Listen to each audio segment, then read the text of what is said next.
Elizelles, Belgium, the 14th of December, 1895.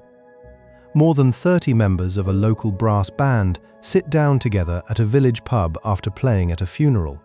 The meal is smoked, pickled ham, cut thick and served cold, and by the standards of a poor Belgian farming village in winter, it is a good meal.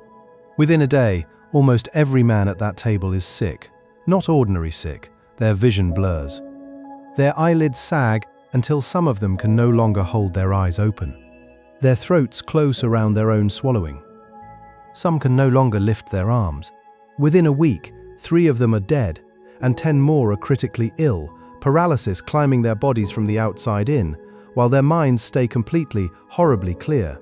The village doctors who reached the sick men that first night had never seen anything like it, and they had nothing to offer. There was no antidote, because nobody yet knew what they were treating. Families who had buried one death that week now sat with a second wave of it moving through their own front rooms, watching men who had been perfectly healthy at a funeral dinner 2 days earlier lose control of their eyelids, then their throats, then their arms. Some of the sick recovered, slowly, over weeks. Others did not. The outbreak would later be recognized as one of the clearest cases of its kind ever documented, because so many people had been exposed to the same meal at the same table on the same night, which is why it reached a bacteriologist within weeks instead of being dismissed as a local mystery. Nobody at that table has been poisoned on purpose. Nobody in that room, or in the kitchen that prepared the ham, or in the smokehouse that cured it, did anything unusual by the standards of 1895 Belgian food preparation. And that is exactly what makes it worth stopping on. The substance that put those men on the floor, unable to breathe under their own power, is now something people schedule an appointment for. They sit in a chair, pay a fee, and have it injected directly into the muscles of their own face, on purpose, for the way it will make them look afterward. If you want more stories that make you stop and think, leave a like and subscribe. There's plenty more coming. Here's the part I want you to sit with before we go anywhere else. In 1987, an ophthalmologist in Vancouver was using this same toxin to treat a very different problem. Patients whose eyelids spasmed uncontrollably, and one of them mentioned, almost as an aside, that the lines between her eyebrows had smoothed out. That offhand comment is the reason this substance now has a shelf life in dermatology clinics on every continent.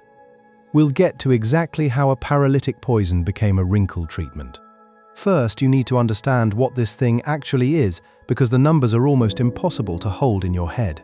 To understand Elizelles, you have to go back almost 80 years earlier, to a much smaller stretch of Germany, and to a doctor who spent his career trying to name something nobody else could explain. Justinus Kerner was born in 1786 in Ludwigsburg, in the German kingdom of Württemberg, and he was, by profession, a district medical officer, and by inclination, a poet, one respected enough that he corresponded with some of the leading romantic writers of his day. In the summer of 1817, reports started reaching him of a strange, repeating illness moving through the towns of southern Germany. People who had eaten a particular kind of blood sausage, home-cured and smoked in the traditional way, were falling ill with a specific, terrifying pattern of symptoms. Drooping eyelids, double vision, a dry mouth so severe that swallowing became difficult, then impossible.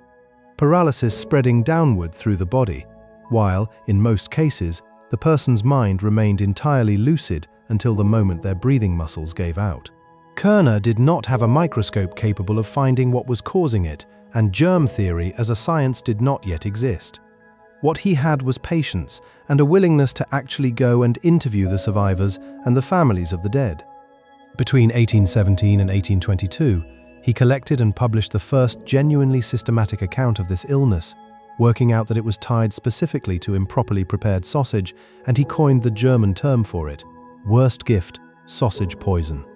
He traced the danger to the fat content of the sausage rather than the meat itself, reasoning incorrectly on the specifics but remarkably close on the underlying idea that some kind of biological poison was forming inside the sealed, oxygen-starved casing as the sausage cured. The condition would carry his name in the medical literature for decades afterward, Kerner's disease. The scale of what Kerner was documenting is easy to underestimate today. His first monograph, published in 1820, laid out the case histories of 76 patients in careful clinical detail, and by the time he had finished his work, he had collected and analyzed roughly 230 documented cases from across the region. The single worst outbreak on record from that era happened in the spa town of Wildbad in 1793, where 13 people fell ill after eating a locally made blood sausage, and 6 of them died, a fatality rate of close to 50%, worse odds than most people would associate with any food in their own kitchen today. Kerner was not documenting an occasional unlucky household. He was tracking a recurring, predictable danger tied to one specific method of preserving meat, common enough across Württemberg that a single district medical officer could build an entire body of published research on it without ever leaving his own region. But here's what nobody tells you about Kerner. In the same writings where he was cataloguing horrifying, often fatal poisonings, he made a prediction so far ahead of the science of his own century that it reads today like he had somehow seen forward in time. He wrote that in extremely small, carefully measured doses, this same sausage poison might one day be used therapeutically to treat conditions involving excessive involuntary muscle activity, conditions like St. Vitus dance, what we would now generally recognize as a movement disorder.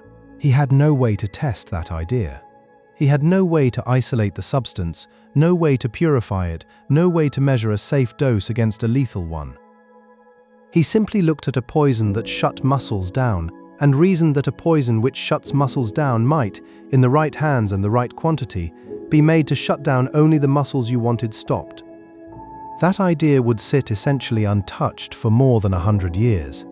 For the rest of the 19th century, sausage poisoning remained exactly that, a folk category, a known danger of home food preservation, understood by its symptoms and almost nothing else. Nobody had found the actual organism responsible.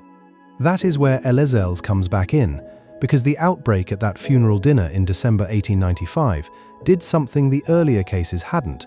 It landed on the desk of a bacteriologist with the tools and the timing to actually find the cause.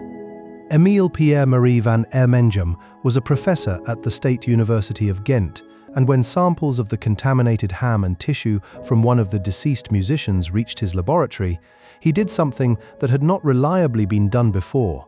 He cultured for anaerobic organisms, bacteria that live and reproduce specifically in oxygen-free environments, exactly the environment inside a tightly packed, cured ham. Aerobic cultures came back negative. The anaerobic cultures did not. Van Ermengem isolated a rod-shaped, spore-forming bacterium, reproduced the illness experimentally using material from his cultures, and in doing so identified, for the first time, the organism actually responsible for the disease Kerner had described 80 years earlier without ever seeing it. He named it Bacillus botulinus, from the Latin botulus, meaning sausage, a small act of scientific humor buried inside a genuinely serious discovery. That bacterium's modern name is Clostridium botulinum, and the toxin it produces is the one now sold, among other names, as Botox. Here's where it gets disturbing, because knowing what caused the illness also meant, for the first time, knowing exactly how dangerous the substance itself was on a level that had nothing to do with sausage. Botulinum toxin is, by every serious toxicological measurement, the single most lethal biological substance known to science. It works by blocking the release of a chemical messenger called acetylcholine at the junction between nerve and muscle, which means the nerve fires, but the signal never crosses to the muscle it's meant to move. The muscle simply stops receiving instructions. In small, localized amounts, that is a controllable, reversible effect. In sufficient quantity, spread through the body, it means the diaphragm stops receiving instructions too, and a person suffocates while fully conscious, exactly as the musicians in Elzels nearly did. On a molar basis, researchers have calculated that it is on the order of 1 billion times more lethal than diphtheria toxin, hundreds of millions of times more lethal than cobra venom. Estimated lethal doses for a human by inhalation sit in the range of a few nanograms per kilogram of body weight, an amount so small it borders on the conceptually difficult, a few grains of a substance you could not see without a microscope, capable of killing an adult. But here's what nobody tells you about that era. The doctors were not the only ones taking an interest in what this substance could do. Once the scale of its lethality became scientifically documented in the 20th century, governments noticed. During the Second World War, the United States built a biological weapons research program at Camp Detrick in Maryland, later renamed Fort Detrick, and botulinum toxin was one of its central subjects. A chemist named Edward Shantz became chief of chemistry there in 1946, tasked specifically with producing purified, crystalline forms of the toxin, building on concentration and purification techniques developed with colleagues Carl Lamanna and James Duff. Within his first year, Shantz had isolated the first crystalline form of the type A toxin, the same type that, decades later, would end up in a needle in a dermatologist's office. The stated purpose of the work at Detrick was national defense, understanding a threat well enough to counter it, but the raw material his lab was refining was, without exaggeration, weapons grade. That history did not stay theoretical. Decades later, after the Gulf War, United Nations weapons inspectors uncovered the scale of Iraq's biological weapons program, and in 1995, Iraq formally admitted to producing roughly 19,000 liters of concentrated botulinum toxin at its Al-Hakam facility, close to 10,000 liters of which had already been loaded into munitions, including missile warheads and aerial bombs, before the ceasefire. None of it was ultimately used. And in Japan, between 1990 and 1993, the cult responsible for the Tokyo subway siren attack, Aum Shinrikyo, attempted on at least 3 separate occasions to disperse botulinum toxin as a weapon against targets that included American military bases and the Japanese Parliament building. Every attempt failed, apparently due to a combination of an ineffective toxin strain and faulty spraying equipment, and no one was harmed in those specific attacks. But the intent, and the fact that a fringe group without state resources came as close as it did, is exactly why botulinum toxin sits on international lists of substances treated as a bioterrorism agent to this day. That's the poison side of this story, fully documented, fully real, and about as far from a beauty treatment as a substance can get. Almost nobody knows this next part connects the two directly. While the American military was learning to produce the toxin at industrial purity, a much quieter thread of research was asking a completely different question. In 1949, a pharmacologist named Arnold Bergen, working in London, demonstrated in the laboratory that botulinum toxin worked by blocking transmission, specifically at the neuromuscular junction. One of the researchers working under him, a young scientist named Vernon Brooks, went further through the 1950s and showed exactly what was being blocked, not the nerve impulse itself, but the release of acetylcholine at the very last step before the muscle would have contracted. That distinction mattered enormously because it meant the effect was precise, localized, and, crucially, temporary. The nerve ending recovers. New signaling connections regrow over a period of months. The paralysis is real, but it is not permanent, and it does not have to spread beyond the exact muscle you inject. This is where Kerner's prediction from 1822, made with no ability to test it, finally had a scientific mechanism behind it. A poison that reliably, specifically, and reversibly switched off a single muscle was no longer just a poison. It was a tool, if anyone could work out how to aim it. The person who worked that out was Alan Scott, an ophthalmologist at the Smith Kettlewell Eye Research Institute in San Francisco. Scott was looking for an alternative to surgery for strabismus, the condition commonly called crossed eyes, caused by an imbalance in the muscles that aim the eyeball. Surgery on those muscles was invasive and not always precise. Scott's idea developed through animal testing on monkeys in the early 1970s using toxin supplied by Edward Shantz himself, who by then had left military research for the University of Wisconsin, was to inject a minute, calibrated dose of botulinum toxin directly into an overactive eye muscle, weakening it just enough to let the eye realign without cutting anything at all. The man who had once purified the toxin for the US biological weapons program was now mailing vials of it to an eye doctor for the opposite purpose entirely. Scott began human trials in the late 1970s, presenting results at the American Academy of Ophthalmology's 1979 meeting in San Francisco, based on dozens of doses given to 19 patients. He published his defining paper in 1980, describing botulinum toxin injection as a genuine alternative to strabismus surgery.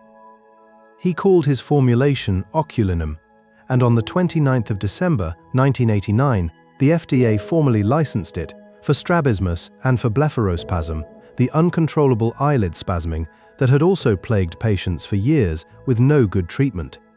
A pharmaceutical company called Allergan acquired oculinum shortly afterward and renamed it. They called it Botox. There's a reason I'm telling you all of this before we get anywhere near a cosmetic clinic. Every single person injecting this into a patient's face for wrinkles, from the early 1990s to right now, is using a drug whose entire existence traces back through a Cold War weapons lab, to a London pharmacology bench, to a 19th century Belgian ham, to a German country doctor writing about sausage in 1822. Nobody set out to invent a beauty treatment. It fell out of the bottom of a much darker and much stranger set of questions. So, back to that Vancouver ophthalmologist. Her name was Jean Carruthers, and by 1987, she was using Botox, then still branded as oculinum, to treat blepharospasm patients exactly as Scott had pioneered, injecting the toxin around the eyes to stop involuntary spasming. One of her patients, treated for the eye condition, mentioned to her, almost in passing, that the vertical lines between her eyebrows, the ones that deepen with frowning, had softened along with the spasm. Carruthers is an ophthalmologist, not a dermatologist, but she recognized immediately what she was looking at. She mentioned it to her husband, Alastair Carruthers, who was a dermatologist.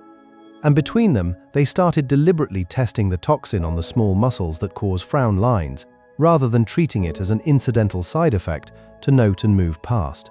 They presented their early findings at the American Society for Dermatologic Surgery's annual meeting in 1991, and in 1992 they published the results formally in the Journal of Dermatologic Surgery and Oncology, reporting that 16 of 17 patients treated for glabellar frown lines, the vertical creases between the eyebrows, showed clear improvement lasting anywhere from 3 to 11 months. That single paper is generally credited as the founding document of cosmetic Botox. For roughly the next decade, dermatologists across North America used it this way anyway, entirely off-label, because the drug was already FDA approved for other conditions and physicians are legally permitted to prescribe an approved drug for a use the FDA has not specifically reviewed. Demand grew for a decade before the regulatory system formally caught up with what was already happening in thousands of clinics. Here's the crazy part. It took until the 15th of April 2002 for the FDA to actually approve Botox cosmetic for its stated purpose, treating moderate to severe glabellar lines in patients between 18 and 65. It was the first product of its kind ever approved specifically for a cosmetic, non-medical indication in the United States. That same accidental pattern had already shown up once before in a different doctor's office at almost exactly the same time as the Carruthers discovery. William Binder was a facial plastic surgeon in Beverly Hills, and in 1992, the same year the Carruthers paper was published, he noticed something in his own cosmetic patients. People who came in for forehead injections and who happened to also suffer from migraines kept coming back and telling him entirely unprompted that the headaches themselves had eased along with the wrinkles. Binder pursued the observation seriously for years, eventually held the original patent on using the toxin for migraine relief, and presented his findings formally at the American Academy of Cosmetic Surgery's meeting in January 1999. It would still take another 11 years, until 2010, for the FDA to approve chronic migraine as an official indication. Two separate doctors, in two separate specialties, on two separate coasts, both stumbled onto a hidden second use for the same drug within the same 12 months, and both times, the paperwork took over a decade to catch up with what patients were already telling them in the exam chair. From there, the approvals kept coming, not for vanity uses, but for exactly the kind of muscle control problems the drug had always been suited for. In 2004, the FDA approved it for severe underarm sweating, hyperhidrosis, another condition rooted in overactive signaling the toxin could quiet. In 2010, that migraine work finally became an approved use, closing a loop that had started with binders patients 18 years earlier. Crow's feet lines were added as an approved cosmetic use in 2013, forehead lines in 2017. The same molecule, the same mechanism Burgeon and Brooks worked out in a London lab in the 1950s, applied over and over to an ever-widening list of problems, cosmetic and otherwise. And that's when the full shape of the story comes into view, if you step back far enough to see it whole. This is a substance capable, by weight, of being the most lethal thing produced by any known organism on Earth, weaponized by at least one government in the 20th century and attempted as a weapon by a terrorist cult that is now manufactured, purified, and shipped in individually dosed, refrigerated vials to cosmetic clinics on nearly every continent, where it is injected into the faces of an estimated several million people a year, entirely voluntarily, entirely for appearance, at a dose so precisely calibrated downward from the lethal threshold that the margin of safety depends on exact measurement done correctly every single time. By recent count, injections of this kind have become the single most common minimally invasive cosmetic procedure in the United States, with roughly 9.5 million procedures a year, more than any filler, more than any laser treatment, more than any other non-surgical option. The overwhelming majority of it, by industry estimates, is performed on women, and it now happens routinely in strip mall medical spas as well as hospital dermatology departments, a level of casual, everyday availability that would have been unimaginable to anyone standing in that pub in Elzels in 1895. Watching grown men lose the ability to hold their own eyelids open from an accidental dose of the same molecule. The strangest part is that Justinus Kerner, writing in 1822 with no microscope and no way to isolate a single molecule of what he was describing, got the shape of the answer right a full century and a half before anyone had the tools to act on it. He looked at a poison capable of stopping the human body's own muscles and guessed, correctly, that the same mechanism, aimed carefully enough, might someday be turned into medicine instead of a cause of death. He never lived to see it.